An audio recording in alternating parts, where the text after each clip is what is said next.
Вы помните соседа? Привет, соседа! Здравствуй, сосед мой новый, прощай, давай до встречи. Теперь здесь места нет, ты вовсе не посмотреть.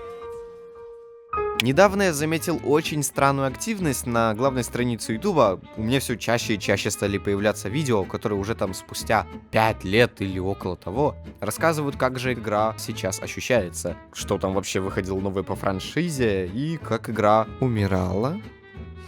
Ну и я подумал, а почему бы мне тоже не посмотреть, что же тогда зацепило людей, и осталось ли оно вообще спустя время в этой игре. Ну и заодно посмотреть, что еще повыходило после оригинальной игры, и смогли ли разработчики превзойти первую игру. Или наоборот. Hello Neighbor — это супер хайповая игра в 2017 году, которая взорвала интернет и головы таких же микрочеликов, как я. С такими сладкими обещаниями в виде крутых механик геймплея и, конечно же, главного козыря игры — искусственного интеллекта соседа, который должен был бы обучаться, смотря на действия игрока, и просчитывал их, ставил бы всякие ловушки, просто закрывая проход, или даже просто стал чаще проверять это место самим соседом, делая каждый заход в берлогу соски по-своему уникальным. Звучит круто, да? Примерно так заявляли разработчики на первых видео и сборах денег для игры, которые, кстати, провалились. Лично я в свои золотые молодые годы прям за игрой не следил, но поглядывал, что там происходило, когда выходили новые альфы, там, беты и все такое. Но назвать меня фанатом серии нельзя было. Но все же, интерес, как и другим школьникам того времени, сосед вызывал. Ну и да, конечно же, я смотрел прохождение в Инди. И всем привет, с вами Амапс, и это типа ретроспективный около обзор слэш мое мнение, слэш мое очередное дебильное видео франшизы Hello Neighbor.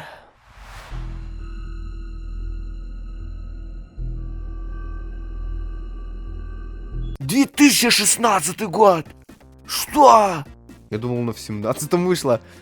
Ну, тут все просто. Активность соседа в доме на уровне меня, сидение на одном месте, пялясь часами в монитор и поход к холодильнику. Сам дом снаружи гигантский, но используется только первый этаж. Самое бесячее — это баги.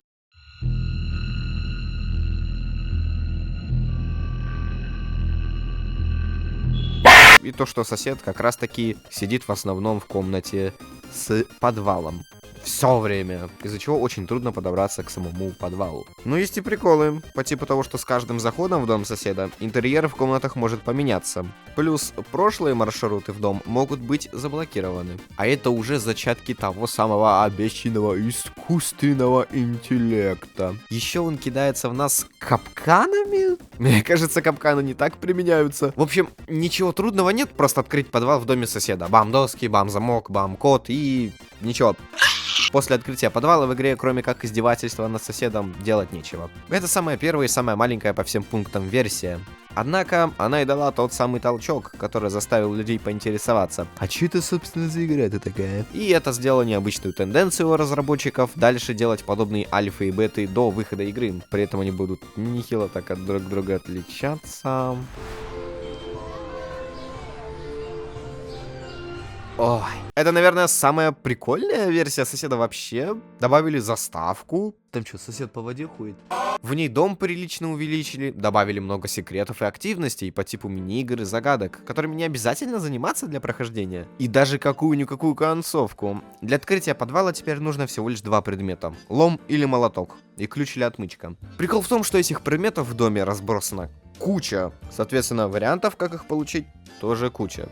С одной стороны, вариативность, а с другой, ну, слишком уж стало как-то легко открыть подвал. Хотя, может, это из-за абсолютно сломанного интеллекта соседа.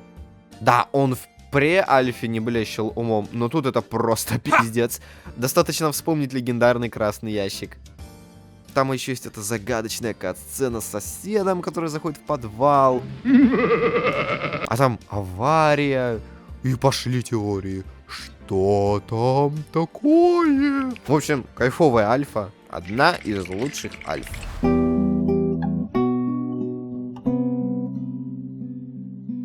Это, наверное, самая ламповая версия для меня вообще. Кстати, для многих тоже. Во-первых, игра начала обретать свой уникальный стиль. Такой гипертрофированный, доктор Сьюзовский, да? Пизда. С одной стороны, это прикольно. Уникальный стиль у игры — это здорово. Но с другой стороны, я бы не отказался от графики с более проработанным освещением, моделями, текстурами. Потому что тут хоррор игра, а игра выглядит не как хоррор. Интро у нас, короче, такое.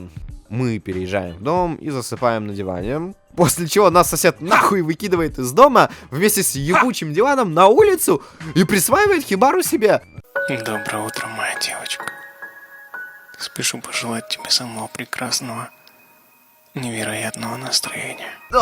Ну вообще это сон и все такое. Но тогда-то у нас не было релиза, мы не знали. Еще мне понравилось то, что в этой заставке, где нас выкидывает сосед, показывают все ключевые предметы и намекают, как их можно получить. Почему, когда я подсыпаю снотворное в молоко, оно выглядит, будто я ему туда плутониевую палочку засунул? Еще есть интересная идея со вторым этажом, который открывается на пару секунд, повернув рубильник. Где-то ебучая ворона. В этой игре, кстати, лучше всего ощущается стелс, потому что дом маленький, нужно как-то прям ползать, умудряться, проделывать все эти мега-мастерские маршруты, обходя гребаного соседа. Нам даже дали заглянуть в подвал на этот раз, капяо. Ну и, конечно, главная прелесть второй альфы — это консось, которую не выключили разработчики, от чего пошла просто тонна видео, как мир второй альфы просто уничтожают. Короче, одна из лучших альф. Просто бомба, просто пушка.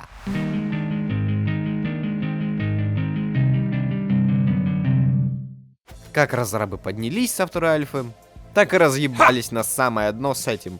Во-первых, у нас тут огроменный дом, в котором половина комнат пустые и недоделанные.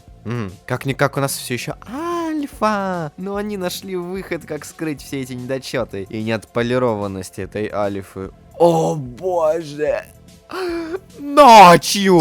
Чтобы ты нихуя не видел! Кто-то скажет, фонарик все исправит. Но в игре нужно менять предметы в руках, чтобы ломать там окна, бросать предметы для взаимодействия. Я ничего в этой кромешной темноте не вижу! А головоломки, блядь. Их толком нет, за исключением загадки с поиском магнита, который спрятан на заднем дворе в заборе.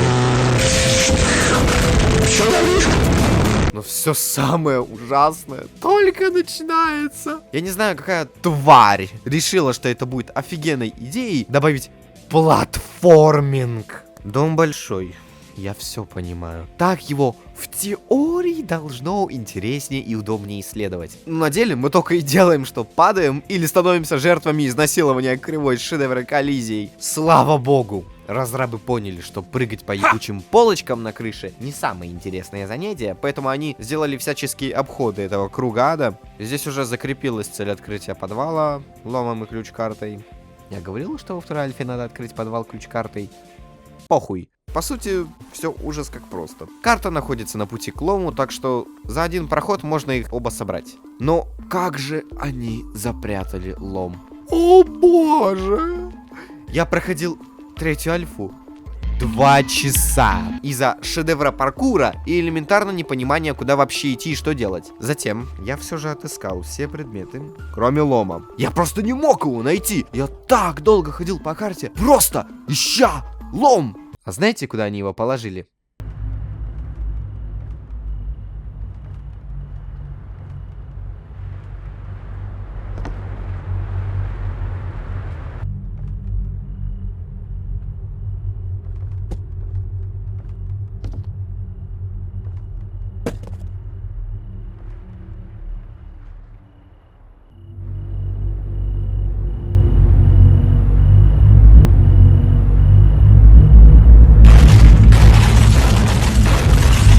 По интеллекту соседа вообще ничего говорить. Просто бесит и душит. Иногда ставит камеры, там, ведра воды на двери.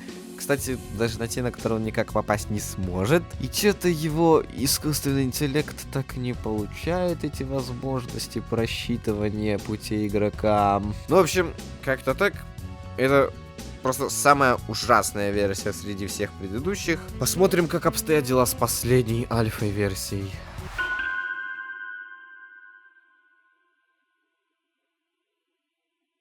Ах, какая красота. Солнышко светит, шелестит травка, а в небе летают дефолтные текстурки из Unreal. Ну вот другое дело, как же оно хорошо выглядит днем. И знаете что?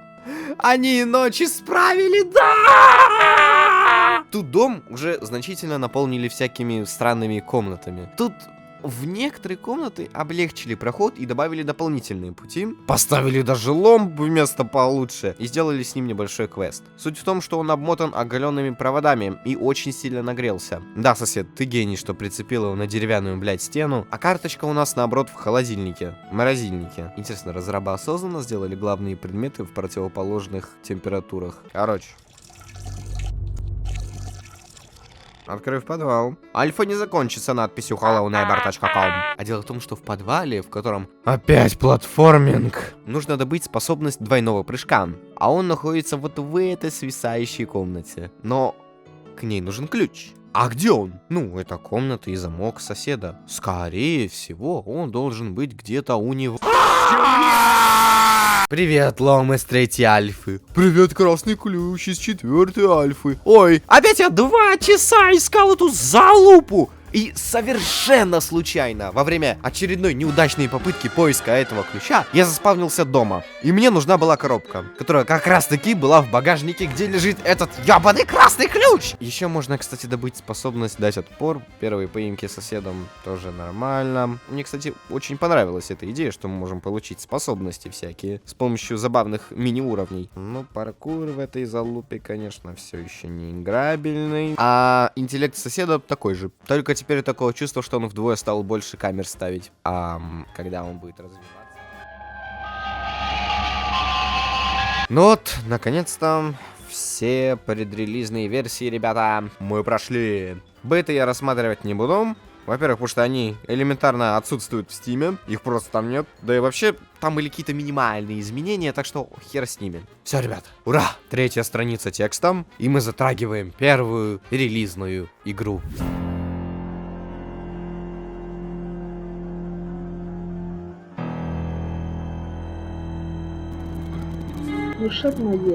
Начинается наше путешествие с мелкого пацана, который ебашит по проезжей части в мячик. Он замечает какие-то странные звуки в доме соседа. А там...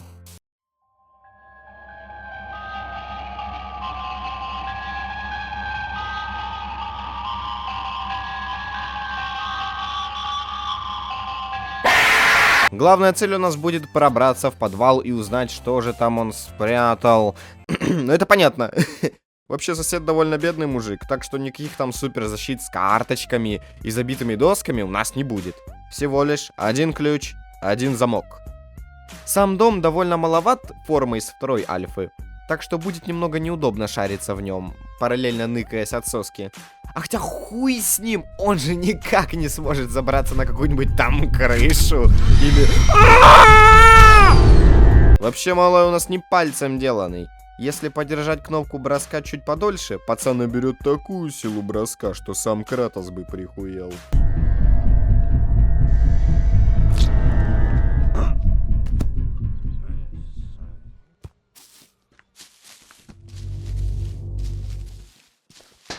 Ключик лежит на 2-м этаже, его можно забрать несколькими способами. Я, например, добрался до него, поставив шар для боулинга около вентилятора, который через время перекатит его на рычаг, который поднимет платформу и даст мне проход на 2-й этаж. А можно найти ключ и открыть проход на крышу, и через дырку в ней тоже попасть на 2-й этаж. Почему этот вариант звучит логичнее, чем тот, до которого я додумался? Короче, открыв подвал, мы не попадаем на обе-карту из Роблокса. Я по школе занималась вокалом. Было выступление, и со мной выступала девочка. Когда она вышла на сцену, она забыла слова. Причем она забыла слова в середине. Она начала ныть. Судьи, естественно, ее А в самый обычный подвал. Бля, после всех этих побегов от соседа я так пересрался. Пойду хоть труханы постираю. Подвал какой-то большой. Самый хайп игры. Что же в подвале соседа? Брат, клоун, монстр, другой мир. Да тут ванна есть. Найдя вот эту решетку, за которой дверь, которая очень ярко светится. Очевидно, нам не туда, ребят. Нужно обесточить ее, чтобы потом включить генератор. Но суть в том, что выключатель света находится в самом начале подвала. Так что нужно будет проходить весь подвал заново. Телевизор, коробка кирпич. Уа!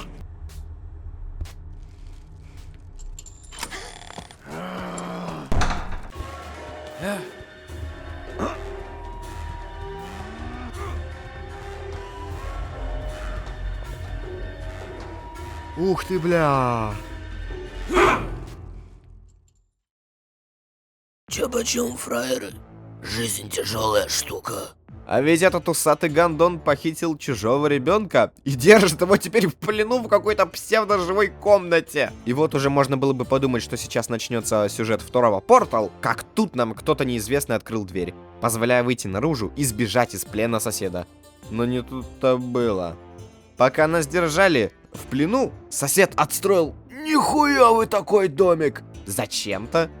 Странно, что незадолго после пропажи мальчика, который живет напротив соседа, тот отстроил огроменный ёпта забор. Он даже проволоку натянул. А всем как-то насрать. А я думал, только игры FNAF происходят в вакууме. Ну, в общем, во втором акте наша задача сделать все наоборот. Если в первом акте мы шли в дом соседа, то во втором нам нужно делать отсюда ноги. И это самая убогая часть игры. Эти загадки с ёбаной водичкой, которую туда-сюда нужно перегонять, туда-сюда, туда-сюда, размораживая и замораживая, пока это бухтящее уебанище то и дело понаставит миллиард камер и капканов во все миры, которые только можно, а эти баги. В первом акте сосед не ебанутый, он еще более-менее честный и не бесячий, но здесь...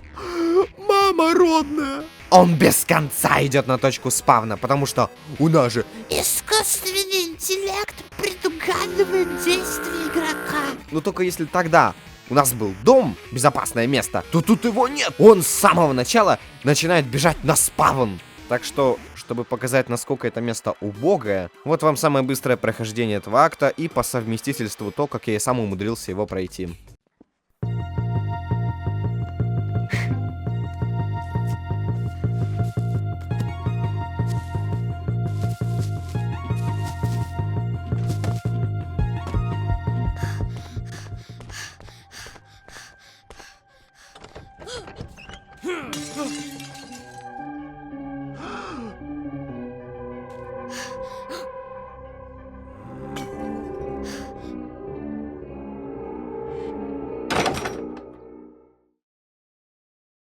Наш главный герой просыпается от кошмара, который отложился у него из-за детских травм, которые он получил после...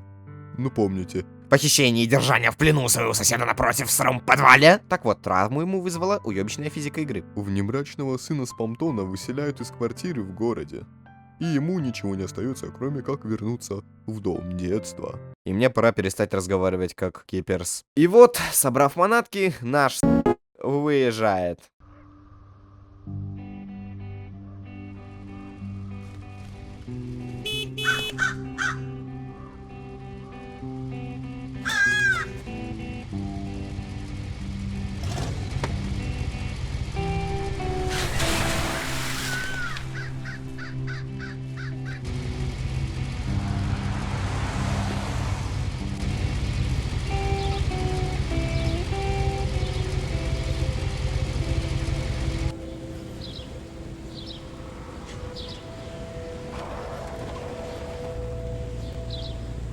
Дом соседа попросту стал руинами. То ли его сожгли жители, узнав, что он натворил, то ли он сам заруинен. Но те ужасы и страхи, которые пережил наш главный герой в этом месте, все еще целы. И они преследуют его. От наплыва таких воспоминаний наш ГГ не выкупает этот Happy Neighborship вайб и решает поспать.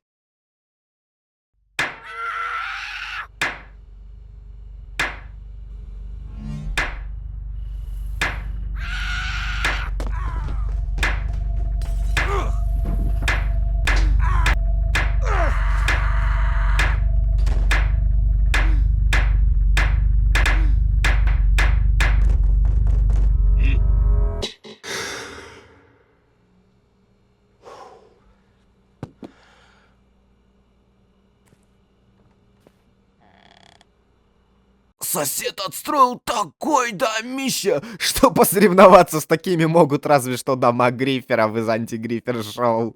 Заебал, отстань! Меня заебали, мне тут разводят, блядь! Уйди вообще нахуй отсюда! Тут уже, как мы видим, подвал приобрел всю свою броню. Ключ-карту, доски и самую мощную защиту — стол!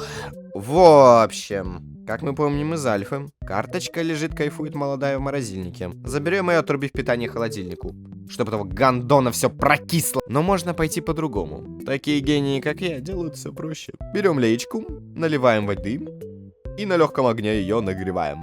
И растапливаем сердце этой детки. Лом замотан, как и раньше, в проводах. Слава богу, больше не впритык к стене. Достаточно его оттуда вытащить, и со временем он остынет. Ну, а можно снова достать старую добрую леечку. Потихоньку обливаем лом водичкой. Короче, леечка в соло Hollow Neververse. Ай, бля, ну стул-то она не законтрит. Можно уже подумать, что все, пора идти в подвал, но нет. Черное кричащее нечто скитается по подвалу. И оно явно недружелюбное. Надо бы подкачаться. Найдя граммофон с красной пластинкой, можно успокоить эрекцию помидоров. Не пишите сценарии ночью. И поднявшись на самую крышу дома, замкнуть механизм и вырубить этот огроменный магнит, который отпустит зеленый ключ. Используем его и отправляемся в мини-игру, где мы должны по школе бежать от манекенов. Наверное, они олицетворяют хулиганов, которые могли булить нашего main hero в его school years. Так что мы, очевидно, не стерпим этого буллинга. Мы бежим до конца коридора. Где на нас нападает Большой манекен. которого мы разъебем пробелом, и тот от такого кибермува вспомнит, что он так-то манекен и не должен быть живым. И вот, у нас появилась способность. Пиздюлей. Точнее, мы можем втащить соседу при первой поимке.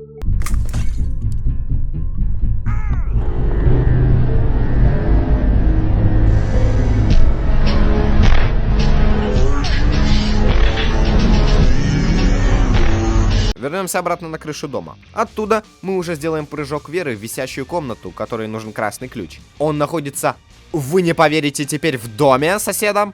Угу. Ура! Время паркура! Пройдя эту обе-карту, мы получаем силу Шептуна. Вы слышите, как это было весело. Теперь мы можем сделать двойной прыжок. Осталась еще одна мини-игра.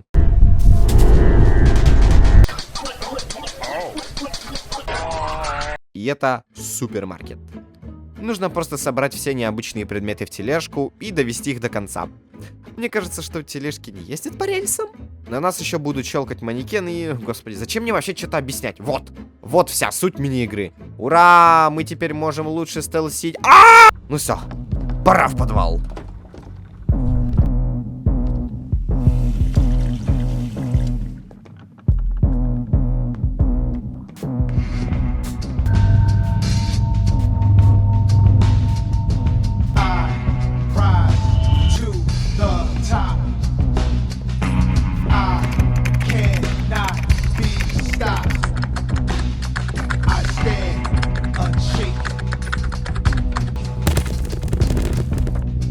Пошел нахуй!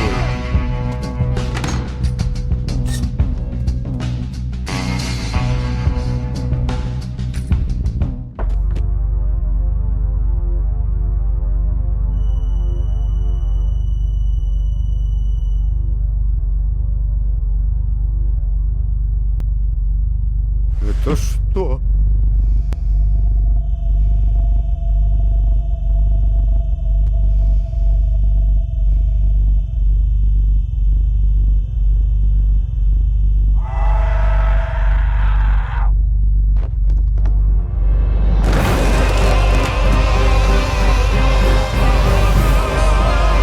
Походу, это олицетворение нашего страха к соседу. Ну, в общем, немного шедевра платформинга. Пам-пам-пам! Ебашим соседа. И залезаем на его спину, на которой расположился дом.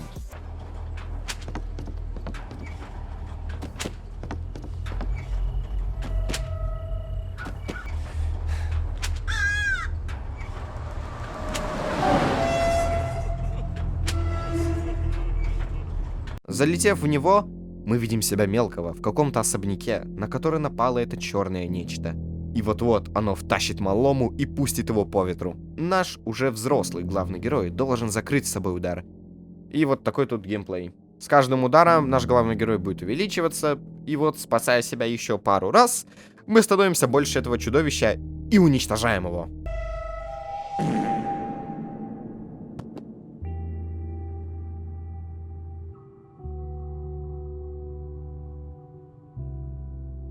Белая комната и выход. С домом, в котором сосед видит нас, удивляясь, что мы свободны. Пока он от точно такого же чудища, которое на самом деле и не чудище никакое. Это просто страх, который преследовал как и нашего героя, так и соседа. Только вот наш герой смог побороть его. Он победил свои страхи. Однако сосед решил просто закрыться, спрятаться от него. Наш выход, без каких-либо препятствий, уже заждался нас. И пора идти дальше.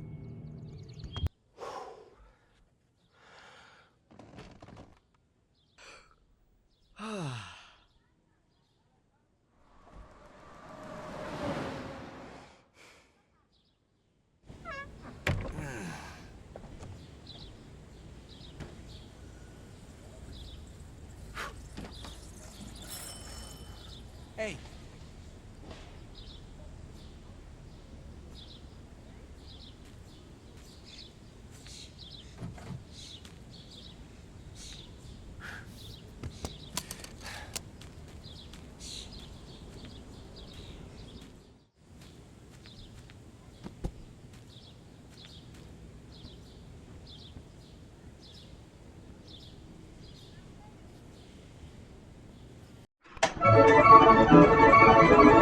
Вот такая вот история. Да, до ужаса банальная, но какая есть. Я даже не хочу углубляться в эти дебри, что историю переписывали, и что раньше сюжет был другой, где сосед был каким-то там дьяволом и мучил главного героя и прочую фигню. Я даже не знаю, правда это или нет. Вдруг я сейчас какую-то херь наговорил. По истории, что у нас есть, я могу сказать, что она очень размыта и скомкана. Оттуда и идут негодования у людей, в том числе и мои. Я тоже изначально не понял, что это за черное нечто, к чему эти видения и прочее. Потом-то уже, как это и делается у нынешних маскот-хорроров, все объясняют и теоретизируют в видео на ютубе. Ну что вообще говорить про сюжет? Сценариста все равно в титрах не указали. Они пытаются показать сюжет этой игры намного глубже, чем он на самом деле есть. Вот что я могу по нему сказать. Ну, визуал у игры, безусловно, яркий, сочный и приятный глазу. А потом ты смотришь на старые версии, а потом на новые, снова. И что-то уже не сходится. А потом смотришь, как круто выглядят фанатские переделки, где игре возвращают старый стиль, и слезы от упущенной красоты наворачиваются. Ладно, игра все еще позиционирует себя как хоррор. Давайте посмотрим. Единственное время, где более-менее атмосфера отдаленно начинает походить на что-то мрачное, это ночь. Ох, ночь. Вот этот туман, который окутал город вокруг, выглядит очень круто. Ну и может подвал немного стрёмный. Хотя то, как он наполнен, а то есть ничем. Подвал просто стрёмный, буквально стрёмный. Да, конечно, такой угловатый стиль зайдет не всем. Собственно, мне тоже. Но в принципе понятно, почему разрабы так поступили. Такие огромные дома с 4К текстурами выглядели бы очень ненатурально. А потом я снова смотрю на переделки фанатов. Ну, вообще просто в производстве такие текстуры с моделями намного легче делать. Правда, иногда, они, слишком перебарщивают с упрощениями. Ну, прям сильно. А еще, что с дальностью прорисовки? На гладких предметах она жестко палится, и если отойти где-то на метр от предмета, его заметно распидорасит на полигоны. Что я еще захотел отметить, так это детали. Маленькие, незначительные, но забавные детали в окружении. И то, что у стола нет одной ножки, и криво закреплена какая-то рандомная палка, косые шкафчики, велики, стоящие у соседских домов, и даже коробки, в которых открылась банка клея и залила все внутри себя. Такие детали, по сути, бесполезны, но дают живости и обыденности в этот мир. Мир, в котором существует только мы и сраный сосед. Он бесит. Я не знаю, концепция с тем, что он учится на действиях игрока и просчитывает их, была бы крутой, но дом слишком огромный. а сосед в половину комнат и сам-то зайти не может. Либо из-за паркура, либо из-за других менее страшных вещей в этой долбанной игре. А еще эти ебаные камеры. Они везде и повсюду. Капканы сосед ставит с меньшим энтузиазмом, но камеры... И это все. Ну и свою кончу в банках он кидает. Да-да-да. Ну, сосед, правда, проверяет места, в которые игрок часто посещает. Вы в этом по полной убедитесь во втором акте. Где вы спавнитесь, сука, в точке, которая небезопасная. Фак, Майкок, они так хайпили этим майндмастером-соседом, где все эти взаимодействия с окружением. В том древнем видео, когда сосед понял, что в комнату не пробраться через дверь, он нахер выбивает окно лестницей и через нее забирается в комнату. А потом еще и закрывает гараж, заводя игрока в тупик. Да это же пик! Да где перестановка комнат из, мать его, пре-альфы? Сосед в доме просто теряется. И не только тем, что дом огромный, он буквально уходит на второй план со второго акта. И по факту тебе нужно просто успеть забежать в дом соседа и забраться повыше. Все, он тусит на нижних этажах. И раз в 1000 лет решит подняться, дай бог, хотя бы на 3-й. В итоге, собравшись выше 1-го этажа, не сосед становится врагом игрока, а головоломки с паркуром. Но вот за что я не прощу разработчиков... Вот вы знаете, с первых альф были и телевизоры, домашний телефон и, само собой, обычные предметы в игре. Ну, помните, да? Когда еще игра была стелс-игрой. Соседу можно было позвонить на домашний телефон, и он бы отвлекся и поднял трубку. Включенным телевизором тоже можно было его завлечь. Это было, повторяю, еще в первых версиях. Забудьте. В основной игре ему на все это да пизды. Что телефон, что телек, что просто предмет у него летает по дому, стуча обо все. Да это непростительно! Чертова бабка Гренни лучше в этом плане. Как так-то? Затем идет то, из чего игра просто состоит. Чистая эссенция сочится из нее. Чистейшая. Баги. Мамочки. Это коллизия. Она так и просит, молит добить ее. Просто перепрыгиваю. Я умный.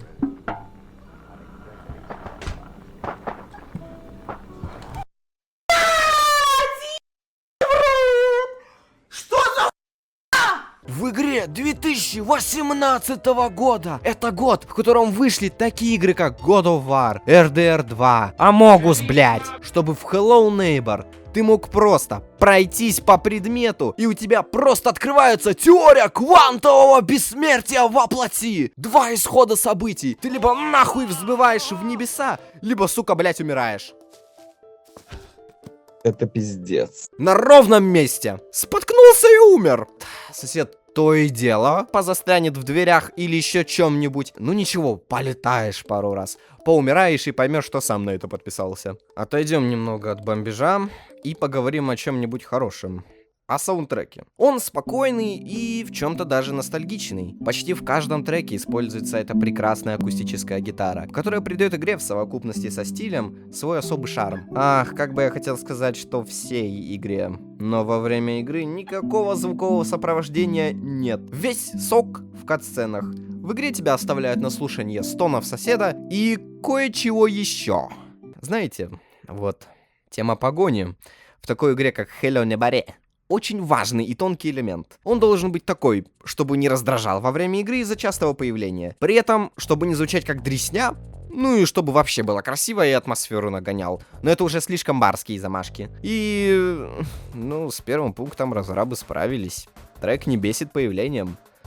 Ну все. Бас. Бас, да. Бабл, бля, бас. Ладно. В умелых руках и чисто на басу можно выдать базу. Но бас-луп 4 ноты. Вот так, да? Бам-бам-бам-бам! Тема из старых версий. Ну, в разы лучше звучит. Да, я не спорю, она бесила из-за того, что была громкой. Но почему ее не взяли за основу и на ее базе тему погони написали? Не, бас-луп 4 ноты. Ебало композитора Outlast'а, прикидываете? Главной задачей было заставить игрока страдать. Ну вот, что страшнее? Этот Обама? Или когда ты идешь по дому, думая, что сосед где-то шляется сейчас на улице. Как тут? А тогда гитарный вайп у игры есть, и этого не отнять. И это я еще забыл упомянуть эмбиенты во время того, когда ты заходишь в дом, половина из которых вырезаны, либо были использованы только в прошлых версиях. Но они абсолютно офигенные.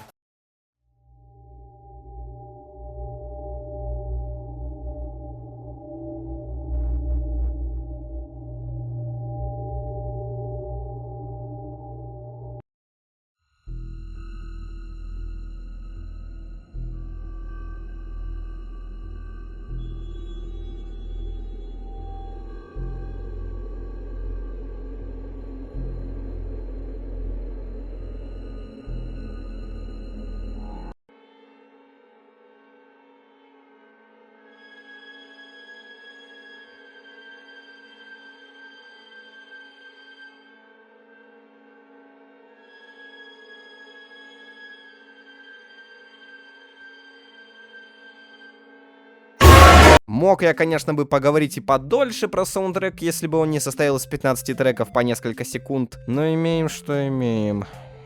Задания. Они своеобразные, необычные. По сути, когда их описываешь, они звучат более-менее логично и нормально. Типа, в доме есть затопленная комната. Мне нужно на другой ее конец. Что же мне делать? Переплыть? Я найду глобус в комнате на крыше, который закрывает решетка. А чтобы ее открыть, я должен найти граммофон, который уже вызывает эрекцию помидоров. Чтобы те выросли, и пушки для тенниса, которые стреляют яблоками, и смогли сбивать рычаги, которые открывают эту решетку. Затем, наконец, я могу... очевидно, положить глобус в морозилку, чтобы тот замерз в ледышку, и поставив его на определенную стойку в абсолютно рандомной комнате, вода в комнате замерзнет. Забейте. Кто это придумал? Скажи, что дает такой эффект? Так или иначе, на пути решения задачи придется паркурить. Это неизбежно в этой игре. Ну что-что, а как типа песочница, игра правда играется. В мире разбросано миллион всяких предметов, которые можно взять и что захочешь с ними делать. Можно буквально настаковать кучу коробок, чтобы куда-нибудь забраться. Да, непрактично. Да, лучше будет найти правильный путь. Ну можно же. Ах, ну да. Я сказал, что игра типа песочница не случайно. Все же есть и противоречия. Да, ты можешь подбирать, бросать и ставить все эти предметы, но взаимодействия и взаимосвязи никаких у предметов толком и нет. То есть, с одной стороны, у тебя реально куча предметов, с которыми ты можешь прикалываться как хочешь. Песочница? Песочница. Но с другой стороны, они абсолютно бесполезны и ничем не отличаются от друг друга. И вот ты уже видишь не кучу предметов, а кучу мусора с физикой и ужасающей потенциальной энергии из-за коллизии. Стелс, который себе присваивает играм. Да какой стелс, его нет, от слова совсем. Да он и не нужен здесь. Не поймите неправильно. В старых версиях он и правда более-менее работал слаженно. И, ну бля, хотя бы реально работал. Но это старые версии, а не финальный продукт. В итоговой версии этот стелс убили в нулину. Я говорю, он и не нужен. Просто беги в дом напролом. Попался соседу? Ну, зареспавнишься, снова побежишь. Предметы-то у тебя не отбирают все равно. А там наверху уже можно расслабить очко. Он никогда в жизни до тебя там не доберется. Да что вообще говорить о стелсе в этой игре? Все буквально делится на до и после. После уровня с супермаркетом. До супермаркета тебя сосед будет видеть за 3 пизды абсолютно везде. После супермаркета он тебя в упор замечать не будет. Ну я не могу об этом молчать. Почему у них язык переломан? Зачем это? К чему это вообще реально? Когда-то это была теория, что там у главного героя дисплексия, вроде она так называется. Но что-то вроде в следующих играх тоже так будет. Так что, what? Зачем это было вообще? К чему такой творческий подход? Подытожим. Hello Neighbor я вижу как очень неоднозначную игру. С кучей вырезанного контента, слабой выдержкой игры в техническом плане и явной нехваткой то ли времени, то ли бюджета. А нет, бабла они загребали много. Большую роль также еще сыграла и ставка на хайп из-за альф. Чем больше и дольше их делали, тем больше становились ожидания игроков. И они не оправдались. Но, как говорится, ваши ожидания, ваши проблемы. Хоть игру это сильно и не спасает.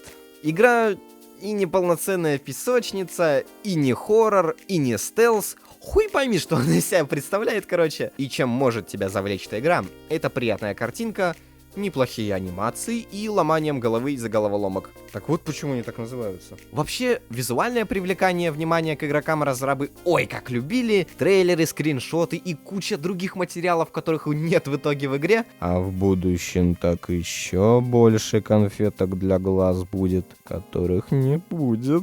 Ну и, конечно же, упущенный потенциал. Не каждая инди-игра имела такой хайп, как Hello Neighbor. И они абсолютно упустили все почти что по всем фронтам. Сюжет, геймплей, очень много чего на самом деле упущено. Ну как-то так. Сколько стоит эта игра? Ну если игру обосрали, то баблишко-то никто не отменял. И пошло-поехало. О да!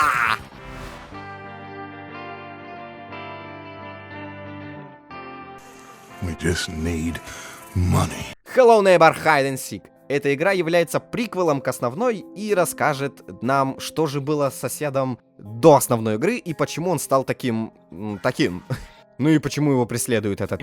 Видать, разрабы поняли, что люди не выкупили их завуалированный слэш-аллегории, слэш-жуткие теории сюжет.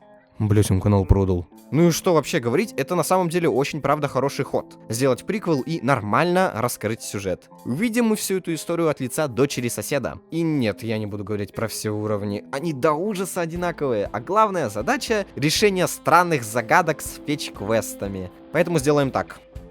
В лесу бродят твари. Welcome home, Carl. Glad to be back. You haven't forgotten about us, have you, boy? 3!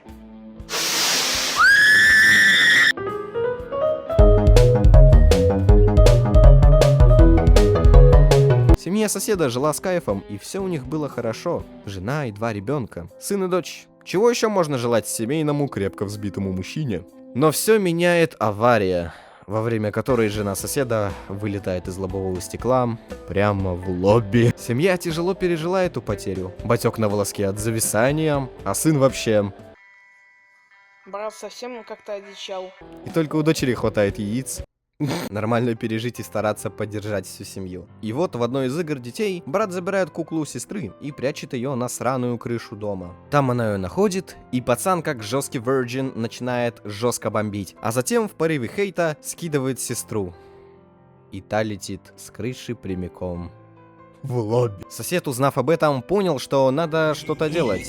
О, нет, дохлой девки здесь не место. И решает закопать ее на заднем дворе, а сына закинуть в подвал, чтоб тут еще чего-нибудь не натворил. Что сказать, сосед очень глупо поступил, закопав дочь на заднем дворе. Надо было засунуть ее в ванну, чтобы была ссылка на Breaking Bad. И вот как бы я не любил геймплей Hide and Seek, история хорошая. И тебе правда интересно, что будет дальше. Но чтобы это видеть, нужно буквально терпеть эти сраные уровни. А эту историю я вам рассказал меньше, чем за половину сраного вордовского документа. Вот, кстати, ценник игры. Что еще хорошее в этой игре? Это музыка. О, да. Она стала еще лучше, чем в первой игре. Запомните ее. В следующих играх такой музыки, как в первой и в этой игре, больше не будет. И ох, как на самом деле будет ее не хватать.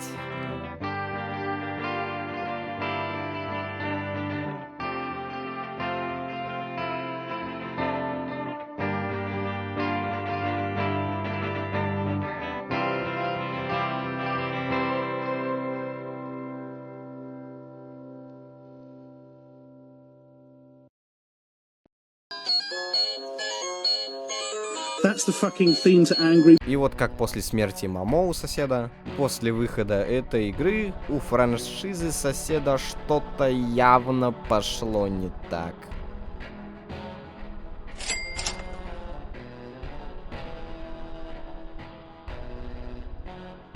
Я последний раз ее запускал 31 октября 2022 года.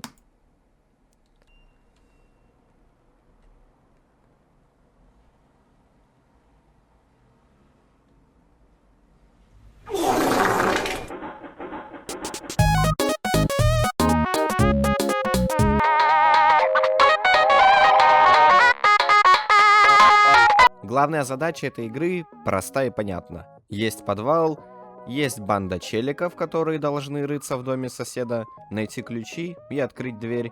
Ну и, собственно, сам сосед, который обуздал силу трансформации, и теперь он умеет перевоплощаться в детей. В игре есть несколько классов у детей и самого соседа, со своими уникальными способностями. Что могу сказать? На самом деле игра правда веселая. Тапочки! Если, конечно, вы пойдете с друзьями или найдете типов с микро. Грязно, ты урод! В противном случае будет, ну, скучно. Почему нельзя? Но что меня реально впечатлило в этой игре, так это ее визуал. Он отличается от оригинальной игры и имеет прям, знаете, ну вот, я бы сказал, вот эту вот золотую середину между реализмом и мультяшным стилем. За дверью, блядь! Очень ржавка улетела с сердца, господи, было бог помиловал. Да я хочу сейчас на украинском заговорил. И в итоге игра выглядит намного лучше, чем оригинал. Тут даже по освещению это понятно. В общем, игра сама по себе забавная и до сих пор имеет какой-никакой онлайн. Разные карты, ну и, конечно же, сам факт того, что это мультиплеер игра, где ты можешь с братанчиками отпиздить деда коробками, способна завлечь и развлечь. Нормально. Нет, Артема пизданули, нет! Правда, я все еще не понимаю, в чем прикол того, что сосед прячется под видом ребенка. Типа, сколько я играл, как только сосед палился, мы сразу узнавали, кто он. И игра не настолько падает в сторону мафии, чтобы ты спорил с другими, у кого какая роль, а больше упирается в тест твоего скилла и пинга. А сейчас я вам покажу гайд по совместительству того, как я поиграл за соседа. Я начинал игру спокойно, пытаясь не вызывать подозрений. Я медленно выжидал, когда человек остается один, чтобы нанести свой удар. И таким образом я захватывал одного за другим, медленно нападая на их банду. Саня! Саня! Не трогай меня, Саня! Я тебя спасаю, Санек! Но они меня убили. Но было ничего, так как они потеряли на одного человека меньше. Таким образом, после воскрешения я отлавливал еще по одному человеку и спокойно их уничтожал. А затем я снова влился в драку, где меня отпиздили.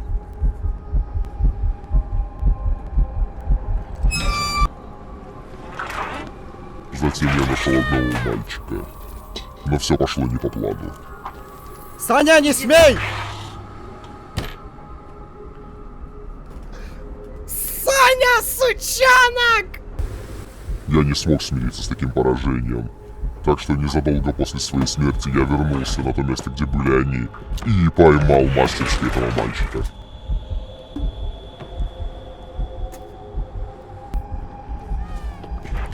Недолго твоя песенка играла, Санечек. О, нет! Сучка подловила меня, чернож... Сука, Санек, ты чё такой лаганый? У тебя пинг просто -1 000 000, ты даже не ловишься. Ты, сука, с какого Таганрога вообще зашел в эту игру, Санек? Саня! Надо уметь играть просто. Ах ты шкалатрон. Сука, да мы не можем друг друга ёбнуть.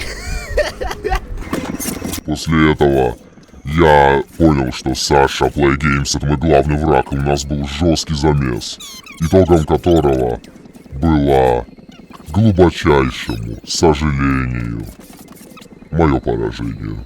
Надо уметь играть. Но я не сдался. Я понял, что я отомщу. Я уничтожил Сашу Play Games. Эх, малец, с не тем ты связался. Я уничтожу тебя. И таким образом я начал делать нереальный замес. просто уничтожал их как мастер, ловля их и пытаясь поймать.